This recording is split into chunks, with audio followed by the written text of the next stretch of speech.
میری رائے ذاتی رائے ہے، یہ کابینہ کی رائے نہیں ہے، کہ ہمیں اس سال وقت پر انتخابات کرانے چاہیے، بیکاز پاکستان کی سیاست میں اور بہت سارے ایشوز ہیں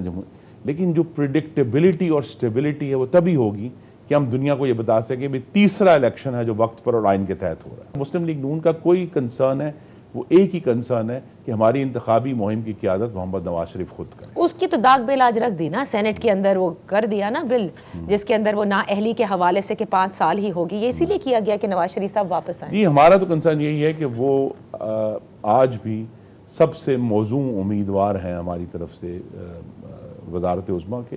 اور ان کے اوپر پوری قوم کا ٹرسٹ ہے کہ 2018 کے مشکل ترین ماحول میں بھی 1.28 کروڑ پاکستانیوں نے ہمیں ووٹ دیے تھے، تو لہٰذا he is the one who can carry it. تو اس لیے ہم تو یہ چاہیں گے کہ وہ اگر آ جائیں، وہ اکتوبر میں آ جائیں، نومبر میں آ جائیں، ان کی موجودگی سے مسلم لیگ نون کا جو ایک پولیٹیکل پروفائل ہے اور پوری ملک میں جو ہماری ایکسیپٹیبلٹی ہے اس میں بہت بڑا اضافہ ہوگا۔ اب ان کے آنے میں اور کوئی رکاوٹ تو نہیں ہے نا؟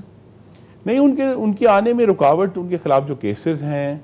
اور سپریم کورٹ سے ابھی اس کا فائنل فیصلہ ہونا ہے، وہ رکاوٹیں ہیں، لیکن وہ اگر آئیں گے اور پارٹی کو پہلے تو اس کی جو پوری مجتمع کریں گے پورے چاروں صوبوں میں اور پھر لے کر آگے چلیں گے، تو مسلم لیگ نون کے لیے ایک بہتر امکان ہوگا الیکشن میں کامیابی حاصل کرنے۔ ایک تو آپ کی جماعت ہے، دوسرے باقی لوگوں کے لیے بھی اب نواز شریف صاحب قابل قبول ہیں؟